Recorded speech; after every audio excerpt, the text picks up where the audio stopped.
You ever feel like the world is a bit chaotic? Well, what if I told you there's an ancient myth that's all about survival in exactly those times? Not just physical survival, but survival of the spirit. We're going to dive into this incredible story from ancient India, a tale about a world-ending apocalypse and the one single place that became humanity's last hope. And it all kicks off with one really big question. So this is the question that gets the whole thing started. It comes from the great King Yudhishthira, and he's asking it to a sage named Markandeya. And listen, Markandeya is not just some wise old guy. This man is ancient, like immortal. He's literally seen worlds end and be born all over again. He's seen it all. And the answer he gives? Oh, it's an absolutely terrifying vision of complete and utter desolation. We're talking about a world that literally turns to dust. All right, so the first part of this whole story is this vision of the end times. But this isn't your typical apocalypse with fire and floods. Nope, this is an end that comes with a creeping silence, brought on by a thirst that consumes everything. So Markandeya starts explaining what happens at the end of a cosmic cycle, a kalpa. As the cosmic age, the yuga, comes to a close, even the gods themselves, we're talking Indra, Yama, all the big players, they basically pack up and leave Earth. They ascend to these higher realms to wait for the whole universe to be destroyed and then, rebuilt. And humanity? Well, they're left behind to face something truly catastrophic. And what's so chilling about this apocalypse is how methodical it is. This isn't a flashbang explosion. No, this is a slow, grinding death that takes 100 years. First, all the rivers and wells just disappear. Then, after an entire century, even the 7 great oceans themselves turn to dust. Can you even imagine that? Every single living thing, every tree, every plant, it all just withers away and dies. But even in this completely dead world, there's a tiny flicker of life left. 60,000 sages. These are holy men, ascetics, who are used to living on almost nothing, and they're just wandering this dead planet. Think about that. They are literally the last humans alive, and they are beyond desperate, with absolutely nowhere to go. So, in their total desperation, who do they turn to? The one person who just might have an answer. The immortal Markandeya.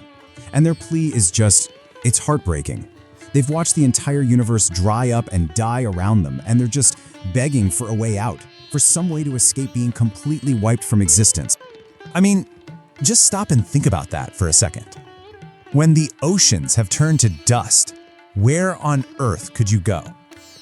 What possible hope is left when the world is already, for all practical purposes, a corpse? And right here, at the moment of total despair, this is where the story pivots. Because Markandeya, the guy who's seen everything, he reveals something incredible. He says there is one place, one final sanctuary that somehow survived the end of the world. He tells them about the river Narmada. Now, this isn't just any old river.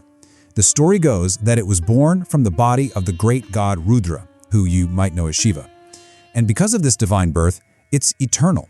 It literally keeps flowing even when every other drop of water on the planet is gone. The way Markandeya describes it, it's like a vision of paradise in a dead world. He's talking about ripples, whirlpools, fish and frogs, the sounds of birds, all the things that have been gone for 100 years. It's a vision of life itself. He tells them, go south, find her banks, you can build a new life there. And that's exactly what they did. The sages made the journey to the banks of the Narmada. And there, they founded a new community, a little pocket of civilization and hope in a world that had been completely swallowed by chaos. And this comparison here just says it all, doesn't it? The entire rest of the world was chaos, despair, annihilation. But on the banks of the Narmada, which, by the way, the text also calls Reva, there was order. There were rituals, a community, and the one thing that had been extinguished everywhere else, hope. It was literally a world reborn. And get this, they didn't just scrape by, they thrived. The text says Markandeya himself watched this community flourish for 36,000 human years. That is just a staggering amount of time. And it really drives home the miraculous, life-giving power of this river. But look, this place wasn't just about staying alive physically. It became one of the most spiritually charged places on the entire planet. The sages went all in with their practices.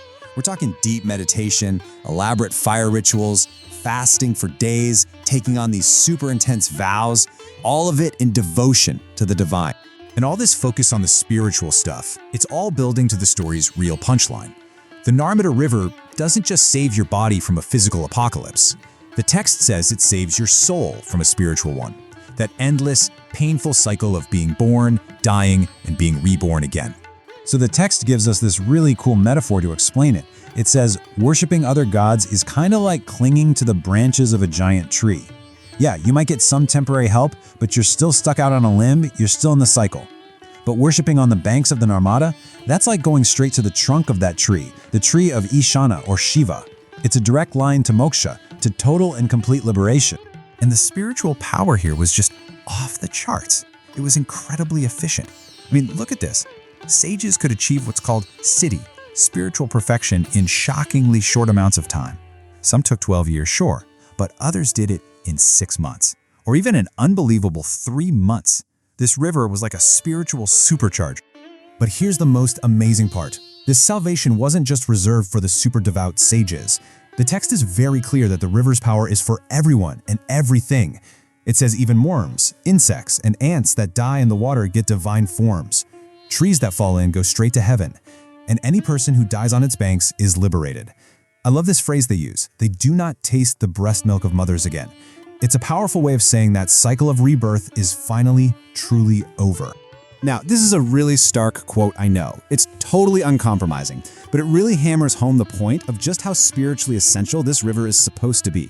To ignore this path to salvation, the text is arguing, is to be spiritually blind, to be cheated out of your destiny, and basically no better than an animal just trapped in that endless cycle of life and death.